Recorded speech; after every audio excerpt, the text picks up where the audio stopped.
तो सबको है, मगर वह मौत काबिले रश्क है जो खुदा करते करते आ जाए, अल्लाह अल्लाह करते आ जाए, दिन की महफिलों में आ जाए, खाने काबा में आ जाए, रोज़े रसूल पे आ जाए, आला हजरत के मज़ार पे आ जाए, मस्जिदों में आ जाए, जलसा में आ जाए। ये मौत सबको नहीं आती। अल्लाह जिससे मोहब्बत करता है उसी को नेक जगहों पे मौत अता फरमाता है।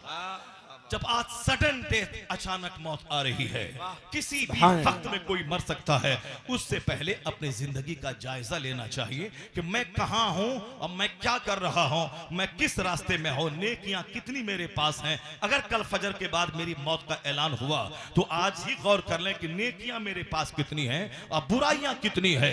तो फिर आदमी को एहसास होगा कि मैं क्या कर रहा हूं। वह बाल बच्चों के लिए तो जिएगा, लेकिन उससे ज्यादा वह अपने लिए जिएगा, जन्नत के लिए जिएगा, आखिरत के लिए जिएगा, कब्र के लिए जिएगा, हश्र के लिए जिएगा। जिस रब ने पैदा किया उस रब करीम की इबादत के लिए जिएगा। तो अगर यह नीयत रही कि मुझे जन्नत जाना है तो बाप के का पांव दबाएगा, वो भी जन्नत जाने का जरिया है। माँ का चेहरा देखेगा, वो भी जन्नत जाने का जरिया है। बीबी के मुंह में सुन्नत समझ के जो लुकमा डालेगा वो लुकमे का भी अज्र मिलेगा। और अपने बच्चों को अदब अगर सिखाएगा कि मेरे लाल खाने से पहले दोनों हाथ गट्टों तक धो लेना है, मेरे लाल बैठने का सुन्नत तरीका यह है, दाना चबा चबा के खाना है, का पायजामा बैठ के पहनना है, कुर्ता खड़े होके पहनना है, मेरे लाल ऐसे पहनना है, ऐसे खाना है। याद रखें, कहा गया है तुम अपनी औलाद को जो तरबियत देते हो, जो अदब सिखाते हो, इससे बेहतर कोई तोहफा नहीं है। 50 करोड़ का महल बच्चों को देना ये उतना बड़ा गिफ्ट नहीं है जितना अपने बच्चे को अदब तहजीब, उसको दीनियात सिखा देना ये सबसे बड़ा तोहफा बाप की तरफ। नारे तकबीर, नारे रिसालत, शमीम रजा फैजी, अल्लामा डॉक्टर शहरियार रजा कादरी साहब किबला। एक बाप अपने औलाद को जितना भी गिफ्ट देता है, जितना भी तोहफा देता है, उससे बेहतर कोई तोहफा नहीं है। 50 करोड़ का महल बच्चों को दे के मर जाना, इसका कोई बेनिफिट आपको नहीं मिलेगा। 100 एकड़ जमीन छोड़ के बच्चों को मर जाना, उसका कोई बेनिफिट नहीं मिलेगा। लेकिन अपने बच्चों को अगर आप नमाजी बन के मर गए तो बच्चा जब तक सजदा करता रहेगा उन तमाम सजदों का फायदा उस नमाजी बाप को मिलता रहेगा, नमाज पढ़ाने वाले बाप को मिलता रहेगा। जरा गौर से सुनिएगा, मेरी बातें तवील ना हो जाए। मैं जरा शुरू अपनी तकरीर को अब मैं शुरू करता हूं ताकि आपका एक मजाज अब बन गया है। मुझे महफिल में बैठना है, मुझे दीन सीखना है, मुझे अल्लाह का डर दिल में पैदा करना है, मुझे कब्र में अपने मुस्तफ़ा को चेहरा दिखलाना है ताकि मैं मुस्तफ़ा के सामने कैसा जाऊं। इस्लाम बहुत बड़ा मजहब है, इस्लाम में बहुत सारे पैगामात हैं, लेकिन हमारे लिए जो मोटी मोटी बातें हैं वह मोटी मोटी बातें मैं आप तक पहुंचाने की कोशिश कर रहा हूं। हमारी माँ बहन बेटियां चूंकि एक बहुत बड़ी तादाद में यहाँ बैठी हुई है, इसलिए मैं चाहता हूं कि आपकी बात थोड़ी सी मौखर करके मैं इनकी खबर लेता हूं। चूंकि यह थोड़ी देर में यहाँ से महफिल खाली करने वाली है, ये यहाँ से जाने वाली है। अगरचे होना यही चाहिए था कि हर शौहर जो जलसे में वाज सुने वो अपने घर जाके बीवी को बता दे कि मौलाना साहब ये कह रहे थे, मौलाना साहब कहते ये फर्ज है, ये वाजिब है, ये सुन्नत है, ये नफल है, ये हराम है, ये हलाल है। सारी बातें शौहर अपनी बीवी को बता दे। औरतों पे जुमा की नमाज फर्ज नहीं है, मगर मर्द जो जुमा की नमाज पढ़ के वहां जाए तो जुमा का खिताब जो हुआ वो औरत को जाके सुना दे कि मेरी बीवी इमाम साहब ने आज ये कहा है। लेकिन आज को खिताब सुनने वाले नहीं है, और खिताब याद रखने वाले कहां से होंगे और अपनी बीवी को बताएंगे कहां से। औरतों को महफिले वाज में भी नहीं आना चाहिए, वह घर में रहें, शौहर की जिम्मेदारी वह उनको बता दे। लेकिन अगर जरूरतन वो आप ही जाए महफिले वाज में तो पर्दे में रहे ताकि उनकी नजर मर्दों पे ना पड़े, मर्द की नजर उन पर ना पड़े, पर्दे में रहे और खामोश रहे, अपने सर और चेहरे को ढांप के रहे और जो कुछ बोला जाता है एक एक जुमले को गौर से सुने, उसको याद रखें, अपनी सहेलियों के पास उसका चर्चा करें, अपने घर में दस्तरखान पे खाते हुए उसका चर्चा करें कि मौलाना साहब ने ये बात कही थी। बस एक हदीस में सुनाता हूं, सिर्फ एक हदीस, ये हदीस या सुन ले, उसको याद रख ले और याद रख के सिर्फ एक हदीस 10 हदीस में पढ़ूंगा तो फिर ये याद नहीं रख पाएंगे। यहां मेरी माँ बहन बेटियां हैं और आप सब हैं, आप भी याद कर लें ताकि आप अपने घर में बता सके। दस्तरखान पे बैठे हैं, चर्चा इसी हदीस का हो जाए कि मौलाना साहब एक हदीस सुनाया था कि इस हदीस पाक पर जो भी अमल करेगा फिर उसका अंजाम क्या होगा, इसी हदीस पाक में बयान किया गया है। औरतों की जिम्मेदारियां लिमिटेड हैं, औरतों की जिम्मेदारियां महदूद हैं। इस्लाम ने इसकी जिम्मेदारी महदूद करार दिया है। इसके ऊपर में बाल बच्चों को खिलाने के लिए मेहनत मुशक्कत करने की इनको जरूरत नहीं है, इनको खेती बाड़ी करने की हाजत नहीं है, क्योंकि इनके महर की रकम शौहर इनको देगा, इनको रहने का घर शौहर इनको देगा, इनके कपड़े का इंतजाम शौहर करेगा। कहते हैं ना कि इतने फला की बेटी फला को इतने महर 10 लाख 20 लाख 5 लाख 50 लाख महर के बदले में फला के निकाह में अलावे नानो नफका के, यानी नान मने रोटी, नफका मने उसका खर्चा, नानो नफका रोटी कपड़ा के अलावा इतने पैसे के बदले में फला की बेटी फला को इनके निकाह में दिया गया। अब ये महर की रकम भी देंगे 5 लाख रुपया। ऐसा नहीं कि शादी ब्याह में जो हमारे लोग कहते हैं साहब जितना महर बांधना है बांध दो, देना तो है नहीं। अगर हम पहले मर गए तो मोहल्ले की 5 औरतें इनको पकड़ के लाएंगी और कहेंगी कि जो इनका महर है उसको तुम माफ कर दो, तो वो तो माफ कर ही देगी। लेकिन अगर पहले वो मर गई तो क्या होगा? ये तो उसका हक था, उसके भाई बाप को देना होगा, लेकिन कौन देता है? नहीं देंगे। जरा सुनिए, हदीस पाक में आया है, मुसलमान होने के नाते कुरान अल्लाह का कलाम है, ये यकीन रखना पड़ेगा। हदीस मुस्तफ़ा का कलाम है, उसको यकीन करना पड़ेगा। हदीस पाक में वो हदीस जो सरकार दो जहां इस्लाम से मरवी है, आका ने इरशाद फरमाया, उस हदीस पाक में जरा भी शक करेंगे, डाउट करेंगे जो सही हदीस है, बस सीधे आप मिसगाइड हो जाएंगे। तो हदीस हुजूर का कलाम, कुरान अल्लाह का कलाम। मुसलमान होने के नाते गेट बाई हट करना होगा। जो हुजूर ने कहा सच कहा, जो अल्लाह ने कहा वो सच कहा। तो अल्लाह के रसूल ने क्या फरमाया है? हदीस में आया है कि जो शख्स इस नीयत से निकाह कर ले कि महर तो देना है नहीं, जितना बांधना है बांधो, 10 लाख 20 लाख 1 करोड़ देना तो है नहीं, जितना बांधना है बांध लो। हदीस में आया है कि उस शख्स का हश्र कयामत के दिन ज़िनाकारों की फहरिस्त में होगा, ज़िना करने वालों की सूची में वह शामिल होगा। ऐसा नहीं कि चमड़े की जबान है, हिला दिया, जो हुआ सो किया। दुनिया में तो बहुत सारे लोग हैं, कोई सुअर खाता है, कोई पाखाना खाता है, कोई गाय का पेशाब पीता है, कोई ऊंट का पाखाना पीता है। पीने वाला पीने दो, क्या आप भी पानी वही करेंगे? आप भी वही काम करेंगे? बहुत सारे लोगों ने तलाक दे दिया बीवी को, तलाक दे के बेइज्जती के डर से अपनी बीवी को अपने घर में रख लिया, ताकि समाज वाला न बोले कि तलाक दे दिया है। झूठ बोल दे कि 1 दिए थे, 2 दिए थे, दिया था 50, यानी 3 के अलावा जितना भी दे वह तलाक लग़्व है। तलाक 3 वाक़े हो जाएगी, बीवी उसके निकाह से निकल जाएगी। बहुत सारे लोग हैं 10-20 बार तलाक बक दिया, उसके बाद बेइज्जती के डर से जब समाज में रुसवाई होगी तो फिर बेइज्जती के डर से बीवी को से झूठ बोलवा दिया, नहीं हम नहीं सुन पाए थे, हमारे कोई गवाह नहीं है। लड़का बोलेगा कि नहीं हम तो 2 ही दिए थे, 1 ही दिए थे, भले ही वो काजी को धोखा दे दे, काजी साहब गवाह न होने की वजह से वो कह दें कि इस तलाक वाक़ई नहीं हुई, लेकिन मालूम है अल्लाह के नजदीक तलाक वाक़ई हो गई। अब बीवी उसके निकाह से निकल गई, अब वह अजनबी औरत की तरह हो गई। जितने दिन तक उससे सोहबत करेगा वह सोहबत ज़िनाकारी। और मालूम है जितने बच्चे पैदा होंगे सारे बच्चे वलदुल हराम वलदुल ज़िना। आखिर जमाने में इसी तरह लोग कमजोर हो जाएंगे, तलाक दे देंगे गुस्से में, उसके बाद बेइज्जती के डर से झूठ बोल देंगे। तो इस तरीके से नाजायज हरामी बच्चों की तादाद समाज में बढ़ जाएगी। और जब देखने लगे कि माँ का अदब खत्म हो जाए, बाप का एहतराम खत्म हो जाए, जलसे का एहतराम खत्म हो जाए और उसमें हया और शर्म खत्म हो जाए कि माँ बहन बेटियों को प्रोटेक्शन, इसको सुरक्षा देनी है, ना कि वहां जाके अपनी आंख को सेकना है। जब देखें कि बेहया बच्चे ज्यादा पैदा होने लगे, बेअदब बच्चे पैदा होने लगे, समझ जाएं कि वलदुल हराम की तादाद में इजाफा हो रहा है, वलदुल ज़िना की तादाद में इजाफा हो रहा है। चूंकि हया जेवर है और बेहयाई वलदुल ज़िना की खमीर में आती है। जहां हलाल औलाद है, जहां माँ बाप की पाकीज़ा औलाद है, वहां कहीं ना कहीं कुछ न कुछ शर्म रहेगी, गैरत रहेगी, हया की चादर रहेगी। और जहां बिल्कुल बेहयाई हो, समझ जाए कहीं ना कहीं बुनियाद में खता है, असल में खता है। इसलिए जबान पे कंट्रोल रहे। ऐसा नहीं कि जो बांधना है बांध दीजिए। मुसलमान होने के नाते आपको हमेशा इस बात का यकीन रखना पड़ेगा कि क्या हलाल है उस पर चलना है, क्या हराम है उससे बचना है, क्या जायज है उसको करना है, क्या नाजायज है उसको नहीं करना है। इसलिए अब मर्दों की जिम्मेदारियां बहुत है। इसको जिहाद करना है, इसको जुमा की नमाज पढ़नी है, इसको खुतबा देना है, इसको ईदैन की नमाज पढ़नी है, इसको जिहाद में जाना है, इसको बाल बच्चों की खिलाने के लिए बेवतन से बेवतन होना है, रात की नींद कुर्बान करनी है, दिन में मारे मारे खेत में दुकान में खलियान में रहना है, अपना पूर्णिया छोड़ के दिल्ली पंजाब में इसको जाना है, पंजाब छोड़ के अमेरिका जाना है, अमेरिका में गैर कानूनी तौर पर रहें तो जिसको घमंड था कि हम पंजाब के रहने वाले हैं और हम अमेरिका में रह रहे हैं, अब वहां से हाथ पांव में जंजीर बांध के जलील करके उसको कूचे से जब निकाला गया तब सारा घमंड चूर चूर हो गया।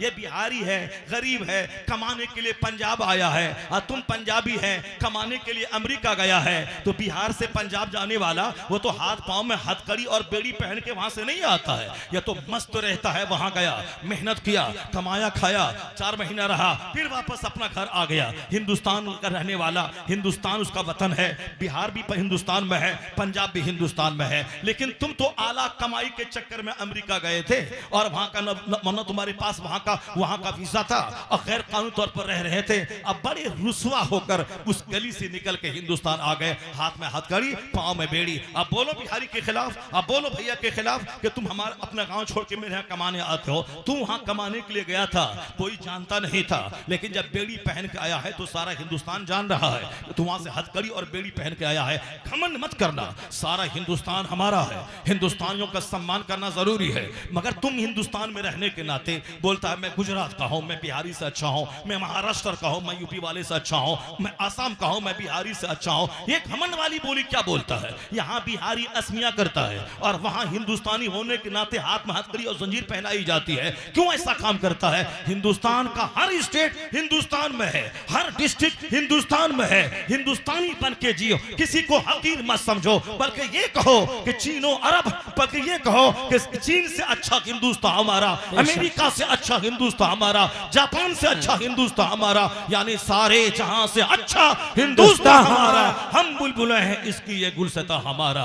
ये लोग बाहर जाके भीगी बिल्ली बन के रहते हैं और हिंदुस्तान में आने के बाद दूसरे गरीबों का इस्तेहसाल करते हैं। जरा गौर से सुनिएगा, हिंदुस्तान में आप रहते हैं, आपकी जिम्मेदारियां हैं रोजी रोटी हासिल करना, चाहे जहां भी मिले रोजी रोटी। गुजरात जाएं आपका हिंदुस्तान है, अमेरिका अब आप महाराष्ट्र जाएं आपका हिंदुस्तान है, पंजाब जाएं वो आपका हिंदुस्तान है, कोई किसी को नहीं कह सकता है। हाँ, अलबत्ता इस्लाम से हट के बंदा सोचेगा तब तो बिरादरी के नाम पे लड़ेगा, रंग के नाम पे लड़ेगा, स्टेट के नाम पे लड़ेगा, डिस्ट्रिक्ट के नाम पे लड़ेगा, खानदान के नाम पे लड़ेगा, काले गोरे रंग के नाम पे लड़ेगा। मगर इस्लाम ऐसा जबरदस्त मजहब मुहज्जब का नाम है।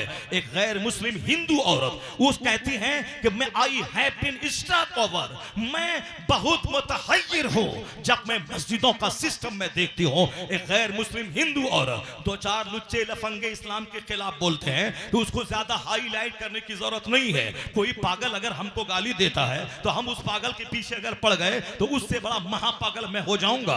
पागलों की बात अनसुनी की जाती है, पागलों की बात अनदेखी की जाती है, यानी पागल से उलझा नहीं जाता है, पागल की बात का जवाब नहीं दिया जाता है। इसलिए वह लोग पागल है जो मेरे पैगंबर के खिलाफ बोलते हैं, इस्लाम के खिलाफ बोलते हैं। वो नहीं जानते कि इस्लाम एक आफाकी मजहब है, इन यूनिवर्सल मजहब है, दुनिया में हमेशा रहने वाला मजहब है और हर मज़ाहिब पे गालिब आने वाला मजहब है। जो लोग कहते हैं 50,000 साल पहले मेरा मजहब आया है, उनके मानने वाले एक महदूद खित्ते में सीमित है। मगर ये इस्लाम जिसकी तारीख 150 साल 1,500 साल 1500 साल की है, मगर आपको मालूम है ये 1500 साल मुख्तसर सी तारीख रखने वाला इस्लाम किस कदर सारी दुनिया पे हावी है। अमेरिका और चाइना जापान में जब जुमा के दिन मुसलमान सर पे टोपी लगाकर नमाज जुमा पढ़ने मस्जिदों इस्लामिक सेंटर की तरफ जाते हैं, क्योंकि उनके यहाँ कोई सिस्टम नहीं है कि वीकली ये इबादत करनी है, डेली ये इबादत करनी है, मंथली ये इबादत करनी है,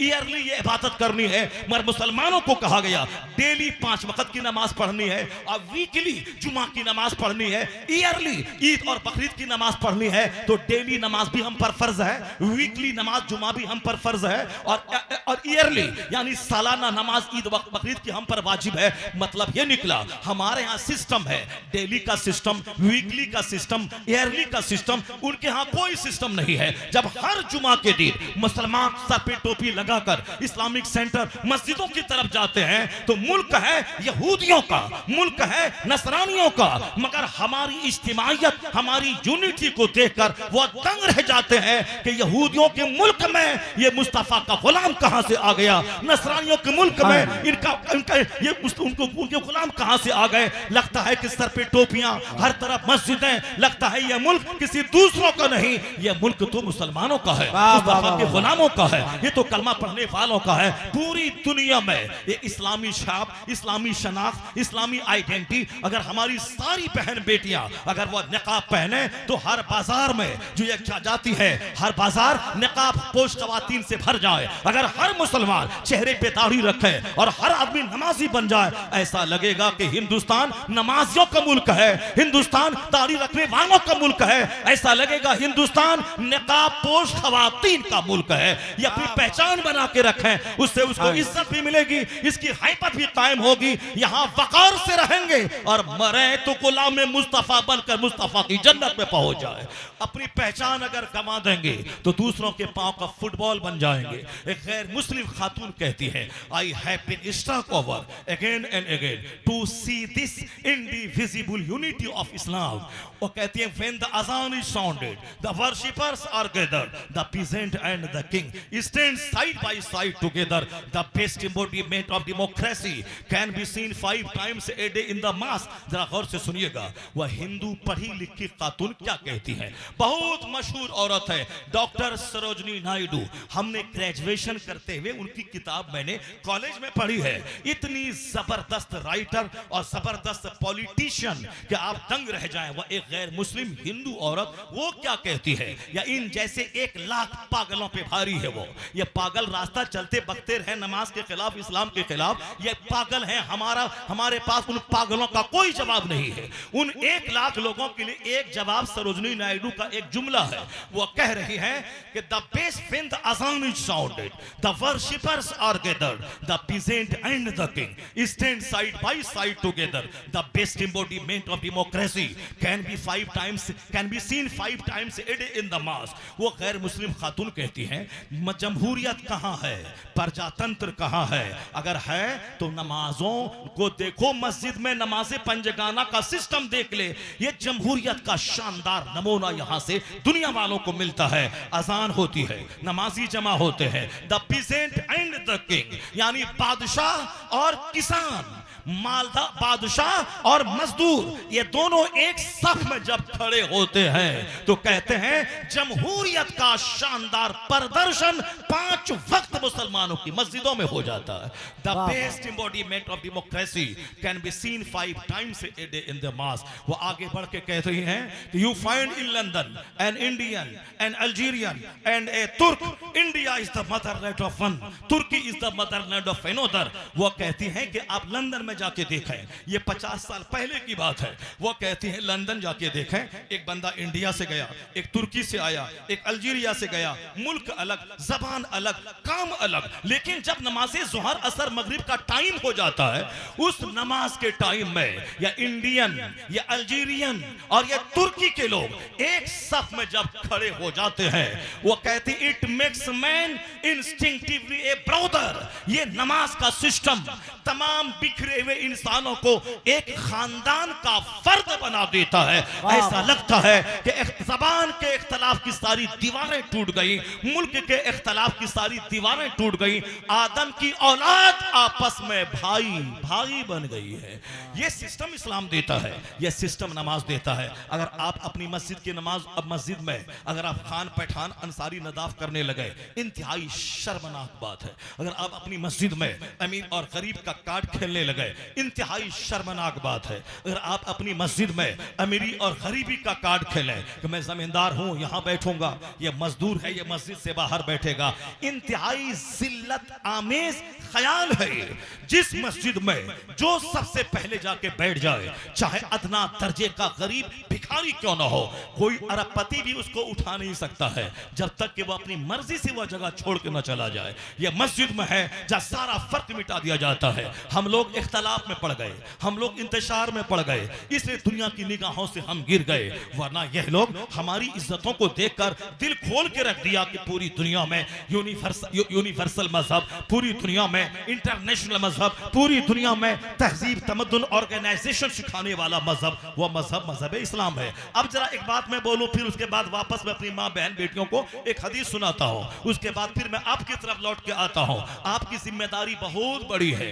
आपको फार्मर बनना है, आपको पीसेंट बनना है, आपको किंग बनना है, आपको इमाम बनना है, आपको फकीह बनना है, आपको काश्तकार बनना है, आपको बिजनेसमैन बनना है, आपको कैपिटलिस्ट बनना है। इनको ज्यादा कुछ नहीं बनना है। इनकी जिम्मेदारियां महदूद है। इनका कपड़ा हमारे जिम्मे, इनका खाना हमारे जिम्मे, इनका घर हमारे जिम्मे। इनका काम सिर्फ इतना है, वह करना फी बयूतिकुन्ना वला तबर्रजना तबर्रुजल जाहिलिया।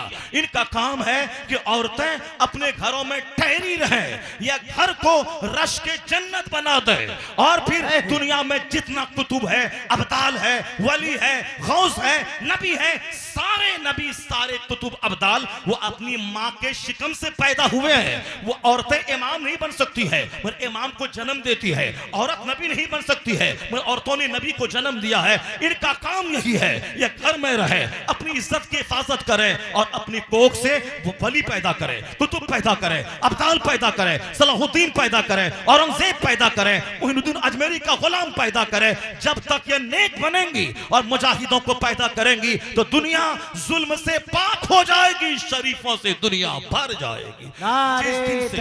जिस दिन से इन्होंने अपनी जिम्मेदारी को छोड़ दिया, ये भी हमारी ही तरह मारे मारे फिरने लगी, ये हमारी ही तरह आवारा रहने लगी, ये हमारी ही तरह वो साफ जींस टी शर्ट पहनने लगी, ये हमारी ही तरह 10 मर्दों को दावतें ज़िना देने लगी, ये हमारी ही तरह ताक झाक करने लगी। उस दिन से समाज चोरों से भर गया, समाज डकैतों से भर गया, समाज लुच्चों से भर गया, समाज माँ बाप की नाक कटाने वाले नाफरमान बच्चों से भर गया। जब इसने कानून कुदरत है, जब माँ हुई सैयद, अब जब माँ हुई सर से लेके पांव तक नेकी का मुजस्समा, अब बाप हुए दिन भर जिहाद करने वाला, रात भर सजदा करने वाला, तब उस कोख का बच्चा कयामत तक के वलियों का सरदार अब्दुल कादिर जीलानी बन के दुनिया में पैदा हो गए। जब माँ अच्छी होती है और जब बाप अच्छा होता है तो समाज शरीफों से भर जाता है, समाज नेक लोगों से भर जाता है। अब इनकी जिम्मेदारियां महदूद है। इनको हवाई जहाज नहीं उड़ाना है, ये उड़ा रही है वो अलग बात है, मगर इनका काम वो नहीं है। इनका काम समंदर में गोता लगा के 6 महीना रहकर वहां से इल्म हिकमत की मोती निकालना नहीं है। इनका काम जींस टी शर्ट पहन के 10 मर्दों की निगाहों की जीनत बनना नहीं है। क्योंकि अगर 10 मर्द इनको अपनी तरफ खींचना चाहे कि तुम्हारा चेहरा बड़ा खूबसूरत है, आंखें बड़ी बड़ी हैं, सर के बाल बड़े लंबे हैं, बड़ी हसीना जमीला है, मैं तुझको अपने करीब करना चाहता हूं, अगर ये 10 गोंडे या 10 गोंडे चाहें कि मैं इनको अपने करीब कर लूं तो क्या हाल होगा उसका? या 10 गोंडे उसको नोच लेंगे, उसका रेप हो जाएगा, उसका मर्डर हो जाएगा। इसीलिए इस्लाम ने कहा कि तेरे ऊपर मोटी चादर पड़ी रहे ताकि तू काली कलोटी भूतनी रहे तो भी तेरा ऐब छुपा रहे चादर में, अगर तू परी रहे तो भी तेरा हुस्न छुपा रहे, हुस्न छुपा रहे। इसलिए चादर डालकर, पर्दा डालकर इस्लाम ने इन्हें जलील नहीं किया है, इन्हें रुस्वा नहीं किया है। इनकी इज्जत की हिफाजत करने के लिए इन पर कानून ने पर्दा नाफिज किया है, इनकी इज्जत की हिफाजत के लिए, ताकि इन 10 लुच्चों लफंगों की निगाहों की भीट में चढ़ जाए। क्योंकि चेहरा देखने के बाद ही बंदा जब उस तरफ माइल होता है तब उसको अपनी तरफ निचोड़ना चाहता है। जैसे कलकत्ता के आरजी कर मेडिकल कॉलेज में खूबसूरत लड़की, डॉक्टर बनने वाली लड़की, वह बिहार के देहात का कोई लफंगा जाके उससे रेप और मर्डर नहीं किया था, बल्कि उसी कॉलेज का आदमी उसके रेप भी करता है, उसको बेदर्दी के साथ मार भी देता है। पता ये चला, चाहे डीएम रहे कि इंजीनियर रहे, डॉक्टर रहे कि प्रिंसिपल रहे, नफ्स तो सबके पास है। अगर नफ्स बेलगाम हो गया, वो नहीं देखेगा कि फिजिक्स में क्या है, केमिस्ट्री में क्या है, मॉरलिटी क्या कहती है, और फिजिक्स केमिस्ट्री में है ही कहां कि ये हराम है ये हलाल है। तो 2 टका कमाने का इल्म देता है, ये हराम है ये हलाल है। ये तो अखलाकियात की किताबों से इल्म मिलता है, हदीस कुरान से मिलता है। इसलिए फिजिक्स पढ़ने वाला अगर रेप करे और मर्डर करे, कोई ताज्जुब की बात नहीं है, क्योंकि वो पढ़ा ही कहां है कि औरतों की आबरू की हिफाजत करने के लिए कानून पर्दा इस्लाम नाफिज किया है। इसलिए एक कौम मुस्लिम ये शमे महफिल नहीं है, ये खातून खाना बन के रहे, बहार शरीयत पढ़े, अनवार शरीयत पढ़े, कंजुल ईमान पढ़े, ऊटी चादर डाल के रहें, ताकि समाज के गुंडों की नजर इस पर ना पड़े, आवारों की नजर इस पे ना पड़े, लुच्चों की नजर इन पे ना पड़े। अगर लुच्चों की नजर पड़ेगी, इसके बदन को नोचेगा भी, रेप भी करेगा, अब 50 टुकड़ों में काट के नदी नाले में ये बहा देगा। इस तरह आम तौर पर आज खबरें सुनने को मिलती है। इसलिए इन लुच्चों की निगाहों की हवस से बचने के लिए मेरी मां बहन बेटियों को फिल्मी तहजीब पर अमल न करना होगा, कुरानी तहजीब पे चलना होगा। कुरान कहता है तरना फी बयूते कुन्ना, अपने घरों में ठहरी रह, वला तबर्रजना तबर्रुजल जाहिलिया, दौरे जाहिलियत की औरतों की तरह मारे मारे मत फिरे, बाजारों में दिखाई ना पड़े मुसलमान की बेटियां हैं, सड़कों पे दिखाई ना पड़े मुसलमान की बेटियां हैं, वो ताक झांक ना करे मुसलमान के मोहल्ले में जवान औरत दिखाई ना पड़े। अगर ये पढ़ना लिखना है, घर से बाहर जाना है, इनकी दरसगाहें अलग हो, तालीम गाहें अलग हो, इनका पढ़ाने वाला 18 साल का जवान ना हो, वरना तो साहब दूसरी जगहों पे टीचर और शिष्य का संबंध इतना खतरनाक हो रहा है कि दूसरे लुच्चे लफंगे अपनी जगह, टीचर ही अपनी शिष्या को हवस का शिकार बना लेते हैं। इसलिए कहा गया है ये पर्दे में रहे, अमन में रहेंगी, घर में रहे, घर काबिले रश्क बनेगा। और फिर ये कोशिश करे इनका अखलाक इतना ऊंचा हो, इनका इल्म इतना ऊंचा हो, इनका तकवा इतना ऊंचा हो, ये घर में रहे, मर्द बाहर कमाए और ये कुतुब अब्दाल जन्म दे। और जब समाज में कुतुब पैदा होंगे, नमाजी पैदा होंगे, तो समाज में जो बेचैनी की आग लगी है ये आग बुझेगी, अमन सुकून की हवा चलने लगेगी, नारे तकबीर, चलने लगेगी। नारे रिसालत, इस्लाह मुआशरा कॉन्फ्रेंस, हजरत अल्लामा शहरिया रजा कादरी। इनकी जिम्मेदारियां बहुत महदूद हैं। अब बस एक हदीस सुनाता हूं जो हुजूर का पैगाम है। आका क्या फरमाते हैं, अल मरअतु इज़ा सल्लत खमसहा, बस एक छोटी सी जिम्मेदारी इनकी है, ज्यादा बड़ इन पर जिहाद फर्ज नहीं है, इन पर रोजी रोटी कमाना फर्ज नहीं है, इनकी जिम्मेदारी लिमिटेड है। हुजूर क्या कहते हैं, जो अल्लाह रब्बुल इज्जत के रसूल हैं, अल्लाह के महबूब हैं, जो हमें मकसद हयात बताते हैं, हम तो जीरो थे, कुछ नहीं थे, नापाक कतरे से हमको अल्लाह ने पैदा किया है, हम माँ के शिकम से दुनिया में बाहर आए हैं, और हम माँ के पेट में माँ का खून पी के जिंदा रहे, माँ की गोद में अल्लाह ने उसके खून को दूध बना के हमारी रोजी का इंतजाम फरमाया, हमारी मोहब्बत माँ के दिल में अल्लाह ने डाल दिया। वह 10 साल तक नर्स की तरह हमारे पेशाब पाखाने के कपड़े को वो धोती रही। इनके दिल में मोहब्बत अल्लाह ने डाला, तो जिस रब ने इनके दिल में मेरी मोहब्बत डाल के इनसे खातिमा का काम लिया है, इनके पेट में इनका खून रोककर मेरी ग़िज़ा का इंतजाम किया है, उस रब्बे करीम का फरमान मर्द औरत सबके लिए आखिरी हर्फ है। उसमें चू चरा वाए वाट, इस दौर में उस दौर में वह पीरियड ये पीरियड नहीं, वह खुदा हमेशा के लिए है, हमेशा से है, वह अज़ली है, वह अबदी है, उनका सारा पैगाम अज़ली है। हम इंसान कमजोर है, हमारी फिक्र कमजोर है, हमारा इल्म कमजोर है, हमारी तहरीर कमजोर है, मगर अल्लाह सारी कमजोरियों से पाक है। अल्लाह तबारक व तआला हमारा पैदा करने वाला, जो एक नापाक कतरे से मुझको पैदा करे, फिर मुझे मार दे, फिर दोबारा जिंदा करके मुझके हिसाब लेने पर कादिर है। इसलिए जब भी दिमाग में बात हो कि मरने के बाद फिर दोबारा जिंदा होगा क्या, तो उनको यह बताया जाए तू तो कुछ नहीं था, तेरे बाप को खबर नहीं थी कि मेरी कोख से कोई बच्चा पैदा होगा या नहीं, तेरी माँ को खबर नहीं थी शादी से पहले कि मैं बांझ रहूंगी या साहिब औलाद बनूंगी। हल अता अलल इंसान हिनुम मिन अद-दहर लम यकुन शैअन मज़कूरा, कुरान कहता है एक ऐसा जमाना नहीं गुजरा कि तेरा नामो निशान दुनिया में नहीं था। यानी मेरे माँ बाप की शादी जब नहीं हुई थी तो मेरी माँ को भी खबर नहीं था कि मैं माँ बनूंगी, बेटा होगा या नहीं होगा, मेरे बाप के हाशिए ख्याल में भी नहीं था कि मैं साहिब औलाद बनूंगा या मैं ऐसे ही रांड रहूंगा, नहीं खबर थी। न तेरी माँ को इल्म था तेरा, न तेरे बाप को इल्म था तेरा, मगर जब कुछ नहीं था तो हमने तुझको एक अजूबा इंसान बना के, तेरे माँ बाप के मिलने के बाद एक अजूबा इंसान बना के मैंने तुझको दुनिया में पैदा किया। जब तेरा कोई चर्चा नहीं था तो तुझको मैंने अदम से वजूद में तुझको लाया, यानी तू कुछ नहीं था मगर तुझको खूबसूरत इंसान बनाया। तो ठीक उसी तरह जब तू मर जाएगा, जब मैं तेरी रूह निकाल लूंगा, तू मर जाएगा, कब्र में डाल दिया जाएगा, तेरी फिजिकल बॉडी तो सड़ गल जाएगी। जिस तरह से मैं पानी की बूंद से तुझको पैदा किया, उसी तरह तेरी सड़ी हुई हड्डी से मैं दोबारा तुझको पैदा करूंगा और फिर तुझसे मैं हिसाब लूंगा।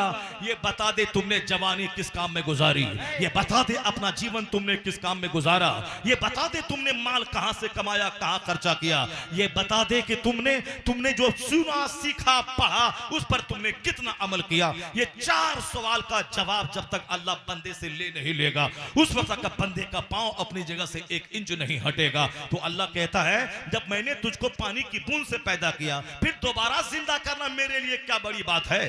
पहली बार पैदा करना ये भले मुश्किल काम हो, वो मुश्किल मेरे लिए आसान है, तो फिर दोबारा तुझको जिंदा करके हिसाब लेना ये कौन सा मुश्किल काम है। इसलिए अगर दिमाग में किसी के भ्रष्ट ख्याल आता हो कि मरने के बाद बंदा सड़ जाता है, गल जाता है, कोई हिसाब किताब नहीं लिया जाता है, ये उसका ख्याल खाम है, वो नहीं जानता है। कुरान की सबसे बड़ी सूरत सूरह बकरा है। उस सूरह बकरा में इसी मैटर को वजाहत के साथ बयान किया गया है। बकरा के माने गाय, अंग्रेजी में कहते हैं द काउ, यानी अरबी में बकरा है। उसका नाम